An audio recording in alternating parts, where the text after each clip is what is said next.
In late June, 70 researchers and farmers took part in a WA Livestock Research Council by invitation study tour to the UWA Research Farm in West Pingelly.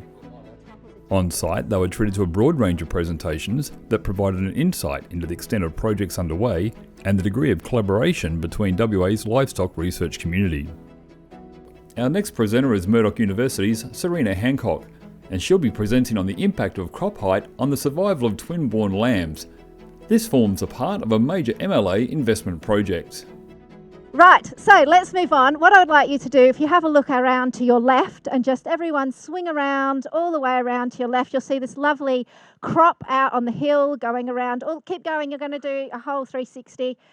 Around behind you is some more of our crop. Behind the cars are some sheep that are grazing the crop. And now you can turn back to me. So this is the project site that we have today, and I'm here just to give you a little bit of a snapshot on grazing cereal crops. So grazing cereal crops such as wheat, barley and oat is becoming a really important strategic and tactical decision or management option for farmers where livestock and crop coexist. So one of the primary reasons that that producers are grazing cereal crops is that they have more dry matter production than traditional pastures at the same time of year.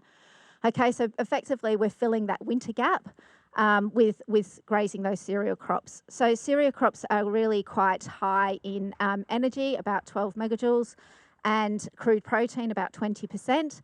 And so this coincides with the nutritional demands of ewes in late gestation. Okay, so we've got these ewes that need high energy and protein, and we've got this forage that's available to us to graze. So what we found, in addition to this, they actually do, one of the downsides of grazing cereal crops is they have a quite complex mineral balance. Okay, so they're high in potassium but low in salt, calcium and magnesium, and this can potentially predispose the ewes to metabolic disease, so specifically hypocalcemia.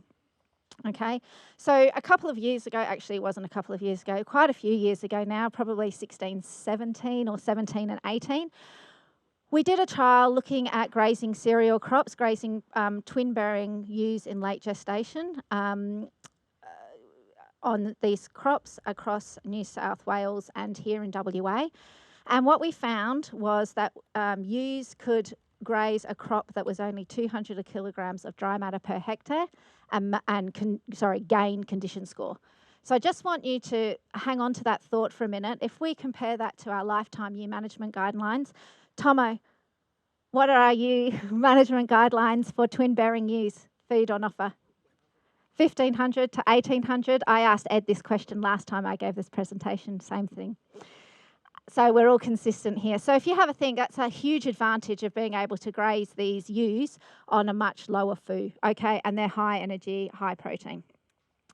What we also found is that if we supplement them with a mineral supplement of calcium, so Corsmac, lime and salt, we can improve the calcium status of the ewe.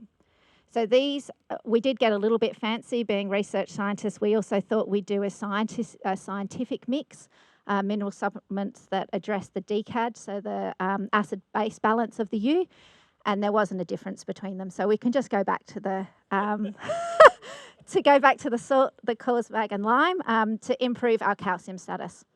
So we know a few of these things, and most people, what I'm talking about at the moment is people grazing those cereal crops to feed that or to fill that feed gap, but to be able to get a yield as well. Okay, so we want to get those ewes off of the crop at the growth stage 31 so that we can not impact our yield.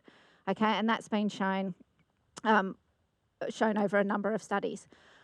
But what I'm here talking about a little bit today and what this pilot is about is really what people or producers are also grazing cereal crops during lambing. Okay, so I'm not sure why they're grazing cereal crops during lambing, but they are. Lots of people are doing it. And I know lots of people are doing it. So I just wanted to have a bit of a show of hands of who here is actually grazing cereal crops. Either one, so just first of all, just during late gestation.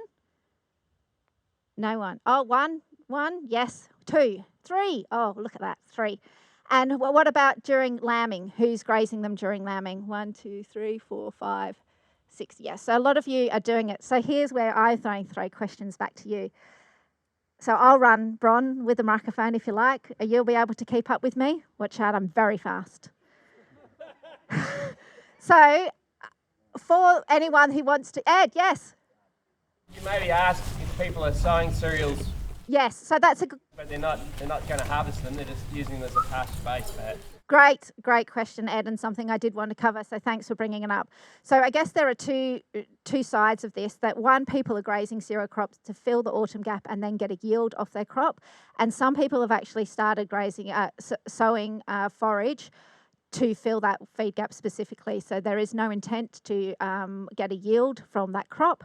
It is literally a feed source for their animals, and I think that probably more comes in so with the lambing than it does, because obviously we'll be outside of that growth stage then.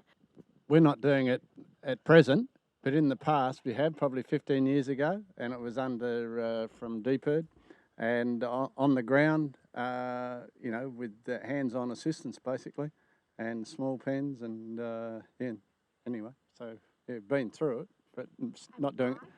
Big pardon? Why did you start it? Oh, well, with the opportunity, we saw the opportunity there, but we haven't. My son's gone more into cropping now, so I'm lower down the list. Sheep should be on top of the list. Hi, John. Hi, Serina. Now, what was your actual question? Why or when or who or? There's lots of questions. Lots of questions. Yeah, probably being involved with grain and graze.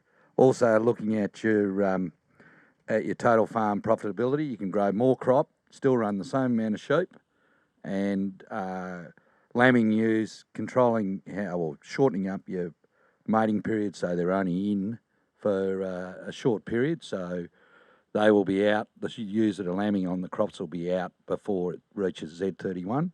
Also growing winter varieties, so you don't grow the traditional spring varieties if you're going to graze.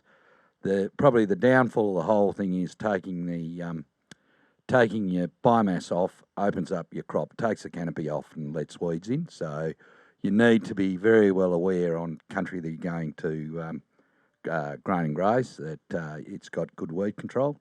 The Fowler brothers have got a pretty organised down in Esperance.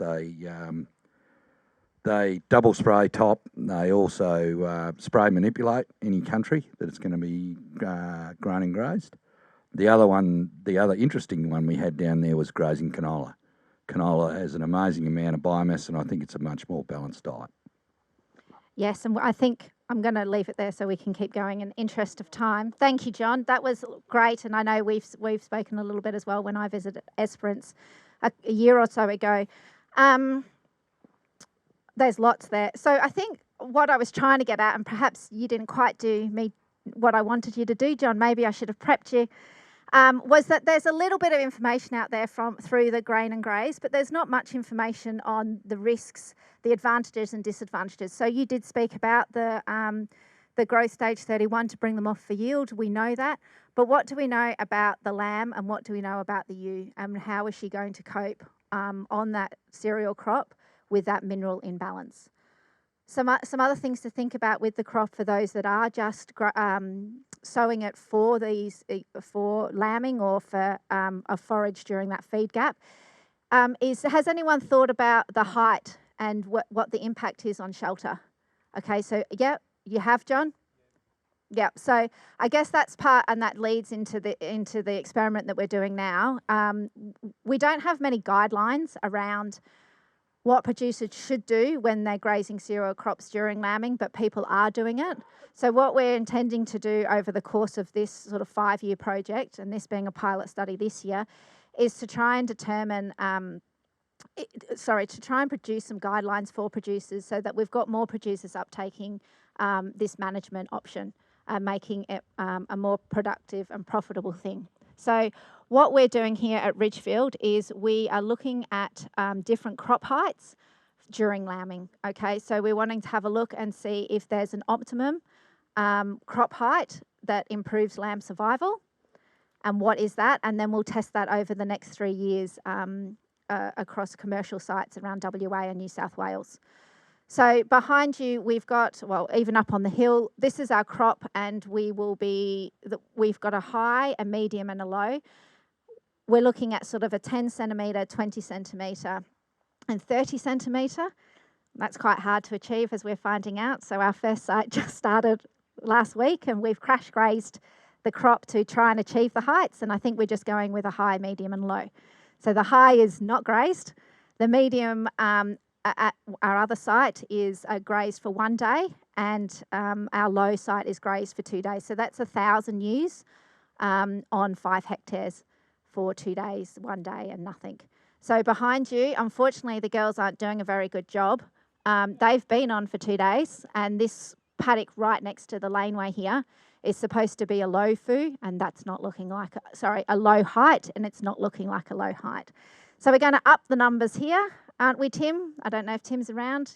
Tim will say yes, Serina. We're going to up the ewes on the crop and go for a little bit longer and see how we go. So that's been one of the challenges at the moment, is we weren't quite sure how to achieve those heights. And we'll learn as we go. As I said, we've got another 2 sites. We've got replication here, so we've got 9 plots. So we've got 3 replicates of each treatment here, and another 3 sites, 1 more here in WA and 1 in New South Wales.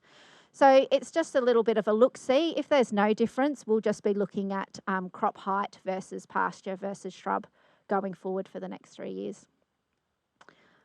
Are you taking into account any residual stubble from the year before? Like we've got strip of straw, it's so high.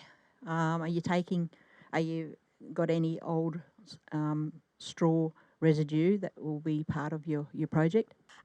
We've got, at our other site, we do have some there. So we're putting in weather stations, and we're going to have them at that height so we can account for those. And what we're also doing, which I didn't mention, even though I bought it here today, is we've got these lovely bling that will be going on our sheep.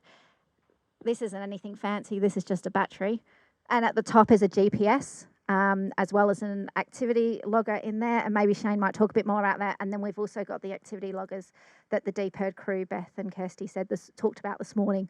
So we will be measuring where they're going in the paddock as well to account for that and have a look at that. But yes, this one doesn't, but our other site does. And I think just quickly, if I can, Bron, the other site is, so this is just oats. Our other site has quite a mix in it. So they're using rye corn with barley, and they've also got underneath, and this is another good management technique or tactic, they've got Serradella and vetch sown in as well. So they plan to graze out the crop, the cereal crop, and then they'll spray it, whatever's left out, and they'll put their weaners on their Serradella and vetch after that as well. So quite a nifty little setup system there. In addition, John touched on it, canola. There's a Hyola, I think it is 970, or someone might correct me on that, but that's being used in New South Wales because most people won't graze those cereal crops there. The risk is higher in the eastern states compared to the western states, with wheat being the highest risk versus barley versus oats.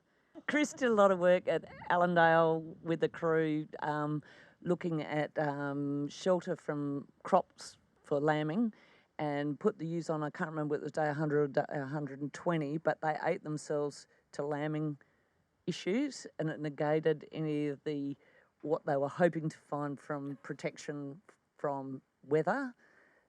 Is that going to be a risk here, or are other people finding that when they're grazing crops for lambing ewes? As in they're getting too big, or then they're getting dystocia and everything else like that. I don't know if anyone who does graze cereal crops during lambing want to comment on that. Serina, my experience in the past on crops is, and you touched on it earlier, is the calcium deficiency and the potassium imbalance. We found by keeping calcium in front of them all the time, the size of the lamb was nowhere as big as if they didn't have it, and that overcame a lot of the problems. I think you're right on the track there.